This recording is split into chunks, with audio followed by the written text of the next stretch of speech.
الرحيم نحمده ونصلي على رسوله الكريم أما بعد قال النبي صلى الله تعالى عليه وسلم قال تعالى الصوم لي وأنا أجزى به.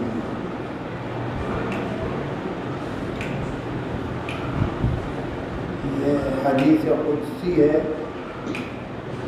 جس کا ترجمہ یہ ہے کہ اللہ تعالیٰ فرماتا ہے روزہ میرے لیے ہے اور روزے کا بدلہ میں دوں گا. روزے کے علاوہ جتنی عبادتیں جتنے اعمال ہیں بندے کے اللہ تعالیٰ ان کا بدلہ فرشتوں سے دلوائے گا.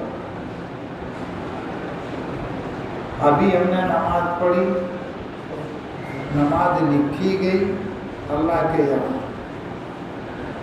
اگر ہماری نماز یہ قابل قبول ہے تو اس کا ثواب, اس کا بدلہ اللہ تبارک و تعالیٰ شان فرشتوں سے دلوائے گا. ایسی دوسری عبادت ہے. روزہ صرف ایسی عبادت ہے کہ اللہ تبارک و تعالیٰ شان روزے کا بدلہ خود دے گا. اور جب بڑا آدمی بادشاہ خود دیتا ہے تو اپنی شان دیتا ہے. اور دنیا میں بھی اس کی مثال ہے. عدی بن حاتم صحابی ہے, ان کا بیٹا عدی کا بیٹا حاتم کا پوتا, حاتم تائی کا پوتا, اس کے پاس کوئی سوال کرنے کے لیے چلا گیا اور 200 روپے مانگے. کیا سوال کیا؟ 200 روپے کا. بگڑ گیا, ناراض ہو گیا کہ جانتے نہیں ہو میں حاتم کا بیٹا ہوں اور مجھ سے 200 کا سوال کر رہے ہو. یعنی 200 روپے مجھ سے مانگنا میری شان کے خلاف ہے. بڑوں سے بڑا مطالبہ کرنا چاہیے. وزیر اعظم کے پاس جاوے کوئی کہ صاحب وہ 20 روپے لینے آیا ہوں, 50 روپے لینے آیا ہوں, ڈانٹ کے بھگا دے گا. کوئی بھی وزیر اعظم ہو نہیں گا. تو 200 روپے کا سوال کیا, ناراض ہو گئے اور کہا کہ میں حاتم کا بیٹا اور مجھ سے 200 روپے مانگتا ہے. لیکن یہ بھی شاید دل جلا تھا, من چلا. کہا کہ جناب کو میری ضرورت تو 200 روپے کی ہے, اگر 200 روپے دیتے ہوئے آپ کو تکلف ہے, آپ کی شان گھٹ رہی ہے تو اپنی شان مجھے دے دی, آپ کو جو دینا آپ دے دی. میں نے تو اپنی ضرورت رکھی 200 روپے. 200 روپے آپ کا سوال کرنا آپ کی شان کے خلاف, تو لہٰذا آپ جو کچھ مجھے بخشیں اپنی شان دے دیں. 2 تھیلیاں دیناروں کی بھر کی, درہموں کی بھر کے اس کو دے دیں. عام طور سے تھیلیاں میں 500 روپے اور 1000 روپے رکھے جاتے تھے. کپڑے کی جو تھیلیاں ہوتی تھی 500 درہم اور 1000 درہم رکھے جاتے تھے. اگر 500 روپے کی تھیلی آتی تو 2 تھیلیاں دیتی ہیں 1000 درہم, اور اگر 1000 روپے کی تھیلی آتی تو 2000 درہم دیتی. یہ گئے چلے گئے خوش. تو جب اللہ تبارک و تعالی شان خود وعدہ کر رہا کہ روزہ میرے لیے ہے, میرے بندے نے میرے لیے کھانا چھوڑا, پینا چھوڑا, اپنی تمام شہوتوں کو چھوڑا, ضروریات کو چھوڑا, اور اس نے صرف گرمی کی, بھوک کی, پیاس کی جو تکلیف برداشت کی صرف اور صرف میرے لیے برداشت کی. لہذا روزہ میرے لیے ہے اور اس کا بدلہ میں خود دوں گا. جب اللہ تعالیٰ دے گا تو اپنی شان دے گا. اللہ کے رسول نے اس رمضان کو 3 حصوں پر تقسیم کیا ہے. پہلا حصہ گزر چکا ہے 10 دن شروع کے، اور دوسرے 10 دن گزرنے والے ہیں۔ پہلے حصے کو رحمت کا 10 دن قرار دیے، پہلا عشرہ رحمت ہے، اور یہ دوسرا عشرہ مغفرت ہے، اور اس کے بعد جو جمعے کے دن سے شروع ہوگا تیسرا عشرہ وہ جہنم سے خلاصی کے لیے ہے، چھٹکارے کے لیے ہے۔ مغفرت کا عشرہ ہے، اس سے پہلے بھی بتایا ہوگا، رمضان پورا مہینہ رات بھی اور رمضان کی دن بھی قبولیت ہے۔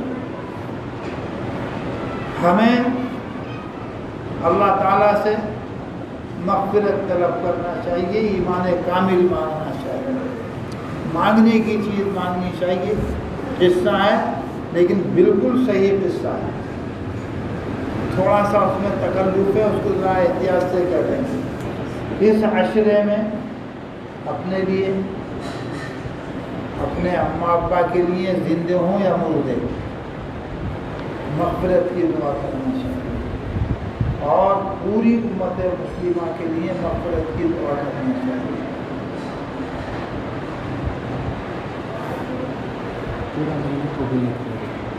ہم کیا، ہمارا روزہ کیا، ہماری عبادات کیا، جو بڑے لوگ گزر چکے ہیں،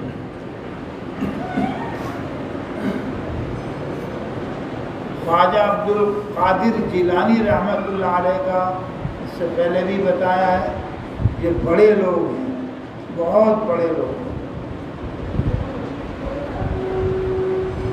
اللہ کی طرف اس کی شان و ذات کو جب دیکھا تو کیا زبان پہ آیا کہ یا اللہ، میں یہ نہیں کہتا کہ تو میری عبادت قبول کر لے، میرا روزہ، میری نماز، میری دوسری عبادتیں قبول کر لے، میری کوئی عبادت تیری شایان شان نہیں ہے۔ خواجہ عبد القادر حضور کے مقابلے میں چیپندی کا شوربہ، حضور کے مقابلے میں کوئی حیثیت نہیں ہے خواجہ عبد القادر کی بھی۔ حضور صلی اللہ علیہ وسلم فرماتے ہیں ما عبدناک حق عبادتی، اے اللہ جو تیری عبادت کا حق ہے وہ مجھ سے ادا نہ ہوا، اے اللہ جو تیری عبادت کا حق ہے وہ مجھ سے ادا نہ ہوا۔ جب اتنا بڑا امام الانبیاء سید المرسلین یہ فرما رہے ہیں کہ عبادت کا حق مجھ سے ادا نہ ہوا، تو پھر ہماری، آپ کی، کسی اور کی عبادت کا کیا شمار ہے؟ اس لیے خواجہ عبد القادر جیلانی رحمۃ اللہ علیہ فرماتے ہیں کہ یا اللہ، میں یہ نہیں کہتا کہ میری عبادتوں کو قبول کر دے، میں یہ نہیں کہتا کہ میری عبادتوں کو قبول کر لے، میرا جذبہ، میری خواہش یہ ہے کہ میرے گناہوں پر معافی کا قلم پھیر دے۔ حالانکہ یہ ایسے لوگ ہیں کہ ان کے پاس بیلنس ہی بیلنس ہے، مائنس میں جانے کے لیے کچھ تھا ہی نہیں ان لوگوں کے پاس، تب یہ حال ہے۔ اللہ تعالیٰ کی ذات کی طرف نظر کرتے ہوئے کہ میں نہیں کہتا کہ میری عبادتیں قبول ہوں، میں نہیں کہتا، میرا جذبہ، میری خواہش تو یہ ہے کہ معافی کا قلم میرے گناہوں پر پھیر دیا جائے۔ تو میرے پیارے بھائیوں، اللہ تعالیٰ سے جب معافی طلب کی جائے گی، اس سے درخواست کی جائے گی، تو اللہ تبارک و تعالیٰ شانو یقیناً ہمارے گناہوں کو معاف کرے گا، ہمیں معاف فرما دے گا۔ تو اللہ تعالیٰ سے اس مہینے میں اپنی مغفرت، اپنے والدین کی مغفرت، دوست احباب، رشتہ داروں کی، بہن بھائیوں کی، پوری امت مسلمہ کی مغفرت کے لیے اللہ تبارک و تعالیٰ شانو سے دعا کرتے رہنا چاہیے۔ مغفرت کا مہینہ ہے، برکتوں کا مہینہ ہے۔ یہی خواجہ عبد القادر جیلانی رحمۃ اللہ علیہ بطحا کے سنگ ریزوں پہ، کنکریوں پہ اپنے متھے کو، گال کو رگڑتے ہیں۔ بہت اونچا مقام ہے خواجہ صاحب، بہت اونچا، اتنا اونچا مقام ہے کہ ایک موقع پہ فرمایا کہ جو معرفت اللہ کی مجھے حاصل ہوئی ہے کسی کو اتنی معرفت حاصل نہیں ہوئی، میں نے حق معرفت ادا کر دیا۔ ایک موقع پہ خواجہ صاحب نے خود فرمایا سبحانی ما اعظم شانی، شرکیہ جملہ ہے یہ۔ ایسی ہی بات منصور نے گئی تھی، اس کی کھال اتار دی گئی، سولی پہ لٹکا دیا گیا۔ یہ بہت، لیکن یہ صدائے باز گشت ہے جو ان کے منہ سے نکلی ہے، گنبد کی ندا، گنبد کی آواز ہے جو نکلی ہے، گونج کر آئی ہے، سمجھے؟ اللہ کی زبان میں اللہ کا تکلم انہوں نے کیا ہے، اتنے بڑے، لیکن بطحہ کے سنگریزوں پر اپنے متھے کو، اپنے گالوں کو رگڑ رہے ہیں اور کہہ رہے ہیں کہ یا اللہ تیرا فیصلہ عبد القادر کے لیے اگر جہنم میں بھیجنے کا ہو تو کل قیامت کے دن عبد القادر کو اندھا بنا کے اٹھانا، نابینا بنا کے اٹھانا، تاکہ تیرے نیک بندوں کی جو جنت میں جا رہے ہوں ان کی صورت دیکھ کر مجھے شرمندگی نہ ہو۔ تو میرے پیارے بھائیوں، یہ بہت بڑے لوگ ہیں، ہماری کیا عبادت ہیں، کیا روزے، کیا نمازیں، کیا اور دوسری عبادت ہیں، کیا تلاوت، کیا ذکر، کیا فکر، لیکن اللہ تبارک و تعالی شانہ کبھی کبھی نقل کو بھی قبول کر لیتا ہے۔ یہ نقل ہے جو ہم کر رہے ہیں، روزہ نقل ہے، نماز نقل ہے، ذکر کریں گے یہ بڑوں کی نقل ہے، تو کبھی کبھی اللہ تبارک و تعالی شانہ کبھی کیا نقل قبول کر لی جاتی ہے۔ بس اللہ تعالیٰ سے عبادت تو نہیں، عبادت کرنے والوں نے جو عبادت کی ہے ہم اس کی نقل اتار رہے ہیں، اس امید پر کہ تو ہماری اس نقل کو قبول کر لے، اس امید پر نقل اتار رہے ہیں کہ ہماری یہ نقل قبول کر لی جائے گی۔ بہرحال رحمت کا مہینہ، مغفرت کا مہینہ اور آخری عشرہ جہنم سے خلاصی کا، حدیث میں آتا ہے، لمبی 3 باتیں ہیں، اس کو بتا دیتے ہیں۔ ایک مرتبہ حضور نے صحابہ کرام سے فرمایا کہ ممبر کے قریب ہو، ممبر کے قریب، صحابہ ممبر کے قریب ہو، آپ نے ممبر کے پہلے درجے پہ قدم رکھا، قدم رکھ کے فرمایا آمین، دوسرے درجے پہ قدم رکھا، فرمایا آمین، تیسرے درجے پہ قدم رکھا، فرمایا آمین، اور نیچے اتر آئے۔ صحابہ نے عرض کیا یا رسول اللہ آپ نے ہمیں ممبر کے قریب کیا تھا، ہم تو یہ سمجھ رہے تھے کہ کچھ ہدایت فرمائیں گے، کچھ حکم ہوگا، لیکن آپ نے کچھ بھی نہیں فرمایا، علاوہ اس کے کہ آپ نے 3 درجوں پر قدم رکھ کر 3 بار آمین آمین آمین کہہ دیا۔ یہ سمجھ میں نہیں آیا۔ حضور صلی اللہ علیہ وسلم نے فرمایا کہ حضرت جبریل امین آئے تھے، انہوں نے کہا کہ جو شخص رمضان کے مبارک مہینے کو پائے، جو شخص رمضان کے مبارک مہینے کو، مغفرت والے مہینے کو پائے اور وہ اس مبارک مہینے میں اپنی مغفرت نہ کرا سکے تو وہ ہلاک، تباہ و برباد ہو جائے۔ یہ بد دعا کرنے والے کون ہیں؟ جبریل امین ہیں۔ میں نے اس پر کہا آمین، بد دعا کس نے کی؟ جبریل نے، اور آپ نے کیا فرمایا؟ آمین۔ جب میں نے دوسرے درجے پر قدم رکھا تو جبریل نے کہا کہ وہ شخص تباہ و برباد ہو جائے جو اپنے اماں ابا میں سے دونوں کو یا دونوں میں سے کسی ایک کو بڑھاپے کی حالت میں پائے اور وہ ان کی خدمت کر کے جہنم کا مستحق نہ ہو جائے، وہ شخص ہلاک ہو جائے، برباد ہو جائے۔ جبریل نے بد دعا کی، میں نے اس پر آمین کہا۔ اور تیسرے درجے پر جب میں نے قدم رکھا، یہ بہت سخت تنبیہ میرے آپ کے سب کے لیے، تو جبریل نے کہا کہ وہ شخص اس میں کچھ بھی نہیں جاتا اور بلا وجہ گناہ میں مبتلا، سخت وعید کے اندر مبتلا، وہ شخص تباہ برباد اور ہلاک ہو جائے جو میرا محمد الرسول اللہ کا نام نامی سنے اور میرا نام سن کر درود شریف نہ پڑھے۔ ماں باپ کی خدمت میں مجاہدہ ریاضت، روزہ رکھنے میں مجاہدہ ریاضت، کیا درود شریف پڑھنا بھی اتنا مشکل و بھاری ہے کہ آدمی درود نہ پڑھ سکتا ہو؟ ہاں، کوئی کہے محمد، ہم صلی اللہ علیہ وسلم بھی نہ کہیں، اس سے زیادہ بخل اور کنجوسی کی بات کیا ہوگی؟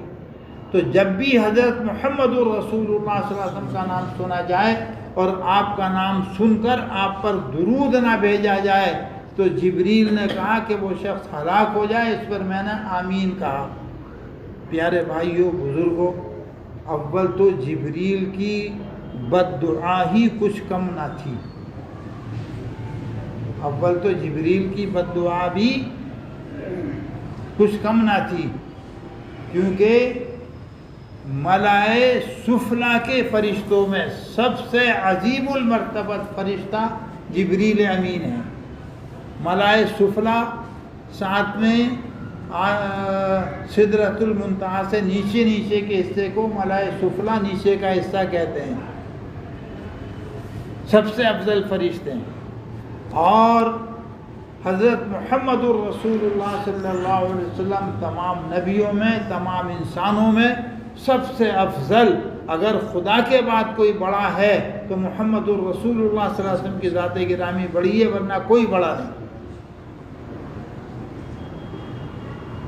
تو جبرائیل بد دعا کرنے والے اور حضرت محمد الرسول اللہ صلی اللہ علیہ وسلم آمین کہنے والے، ذرا سوچیے اس بد دعا کی قبولیت میں کوئی شک و تردد ہو سکتا ہے؟ کوئی شبہ ہو سکتا ہے؟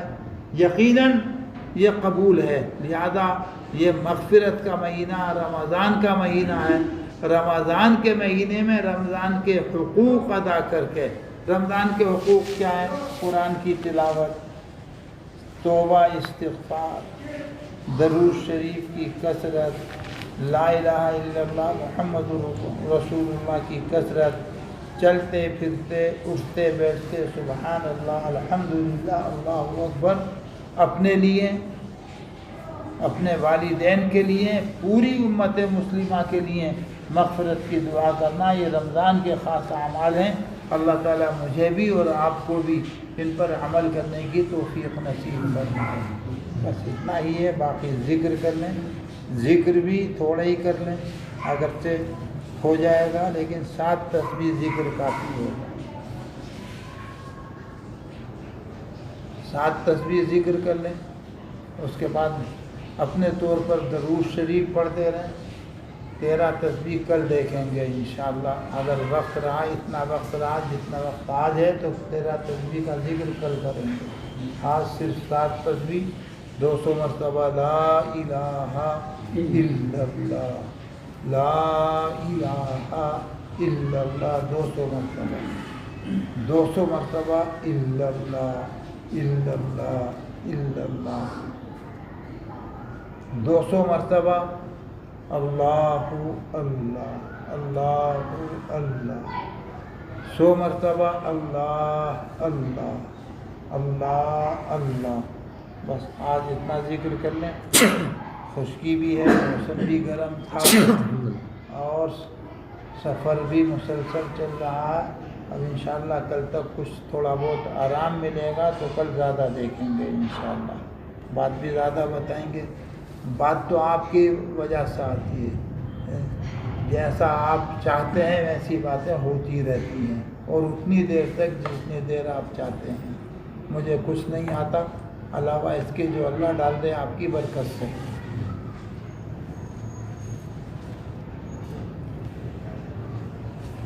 درود شریف پڑھ لیں، درود شریف کی کثرت کریں۔ درود شریف تمام عبادتوں میں عجیب و غریب عبادت ہے۔ نماز پڑھی ہے، گارنٹی نہیں کہ نماز قبول ہو گئی، آ رہا سمجھ میں؟ لیکن اگر درود شریف زبان سے نکل گئی، اللہم صلی علی محمد وعلی آل محمد وبارک وسلم، زبان سے نکلی اور آسمانوں کے اوپر چلی گئی، مقبول عبادت ہے۔ درود شریف مقبول عبادت ہے، زبان سے نکلنے کے ساتھ درود شریف کی قبولیت، اس لیے دعا سے پہلے اور دعا کے آخر میں درود شریف پڑھنے کا حکم ہے۔ دعا سے پہلے اور دعا کے بعد میں درود شریف پڑھنے کا حکم ہے۔ کیوں؟ جب درود شریف قبول ہوگی شروع کی اور اخیر کی درود شریف قبول ہوگی تو یہ اللہ کی شان کے خلاف ہے کہ شروع کی کسی چیز کو قبول کر لے، اخیر کی کسی چیز کو قبول کر لے اور بیچ میں جو کچھ کہا گیا ہے اس کو قبول نہ کرے۔ تو دعا کی قبولیت کا یقین ہو جائے گا جب اول اور اخیر میں درود شریف پڑھ لی جائے گی، کیونکہ درود شریف مقبول عبادت ہے۔ چلتے پھرتے اٹھتے بیٹھتے درود شریف کی کثرت کرو۔ ایک صحابی نے کہا کہ یا اللہ کے رسول، بس بات ختم ہے، 7 تسبیح ذکر کریں گے آج۔ ایک صحابی نے کہا کہ یا اللہ کے رسول، میں اپنے معمولات سمجھ کے اپنے وظائف میں، اوراد و وظائف میں 1/4 حصہ درود شریف کا مقرر کر لوں۔ کتنا؟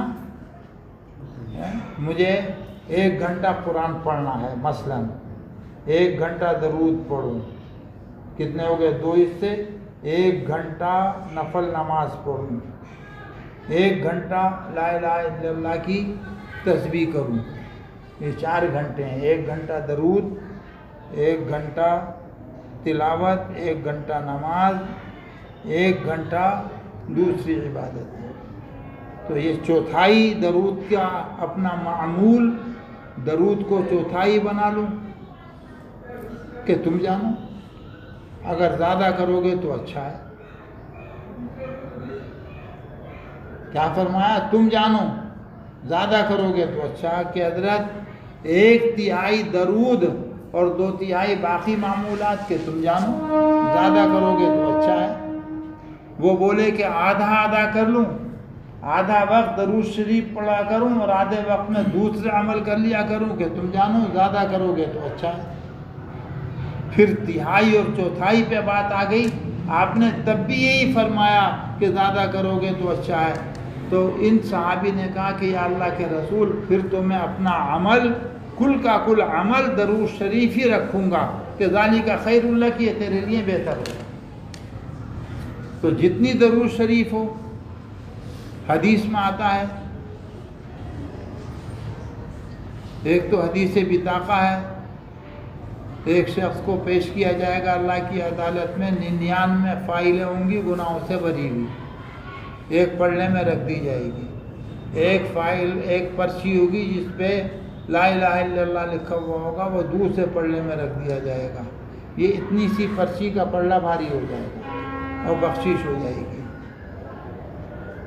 حدیث میں آتا ہے کہ حضور صلی اللہ علیہ وسلم کہیں تشریف فرما ہوں گے، کھڑے ہوں گے، آپ کے قریب سے کسی جہنمی کو فرشتے لے کر جا رہے ہوں گے۔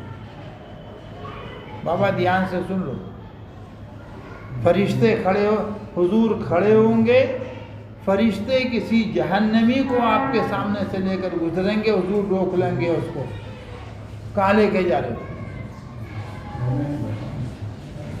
کہاں لے کے جا رہے ہو؟ کہ صاحب ان کا نامہ عمل تولا گیا، ان کے گناہ زیادہ ہیں، ضابطے کے اعتبار سے جہنم کے مستحق ہیں، جہنم میں لے کے جا رہے ہیں کہ رکو، چلو واپس۔ وہ بندہ حضور کا امتی، نامعلوم ہم میں سے کون ہو، کون سا اللہ کا بندہ ہو، جس کے لیے جہنم کا فیصلہ ہو چکا کہ چلو واپس، دوبارہ وزن ہوگا۔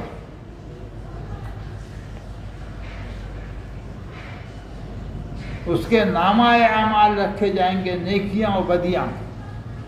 حضور صلی اللہ علیہ وسلم اتنا سا پرچہ، اتنا سا کاغذ اپنے پاس سے نکال کر دوسرے پلڑے میں رکھ دیں گے۔ اس کاغذ میں کیا لکھا ہوا ہوگا؟ وہ درود لکھا ہوا ہوگا جو آپ نے اور میں نے کبھی زندگی میں حضور صلی اللہ علیہ وسلم پر پڑھ دیا ہوگا۔ تو جس پلڑے میں درود رکھا جائے گا وہ پلڑا بھاری ہو جائے گا، اور جس کے لیے جہنم کا فیصلہ ہو چکا ہوگا درود کی برکت سے وہ جنت کے اندر چلا جائے گا۔ آ رہی ہے بات سمجھ میں؟ تو درود شریف کو زیادہ سے زیادہ پڑھو۔ کوئی یہ نہ سمجھے کہ ہم آپ کو خوش کرنے کے لیے یہ بات کہہ رہے ہیں، حدیث سنا رہے ہیں۔ شروع سے لے کے اب تک دین کے معاملے میں حضرت علی رضی اللہ تعالیٰ عنہ کہتے ہیں کہ بھائی اگر ہماری آپس کی گفتگو ہو، لڑائی ہو، جنگ ہو ہماری، تو الحرب خدعۃ، لڑائی تو پیترے بازی کا نام ہے، چالاکی کا نام ہے. تم چالاکی سے مجھے پچھاڑ دو، میں تمہیں پچھاڑ دوں. لیکن اگر دین کے معاملے میں کوئی بات کمزور میری زبان سے نکل جائے تو آسمان سے گر کے مر جاؤں، یہ اس کمزور بات کے مقابلے سے زیادہ بہتر ہے. تو دین کے معاملے میں تو سیدھی سچی صاف ستھری بات، کوئی ہیر پھیر نہیں، کوئی لگا لپٹی نہیں.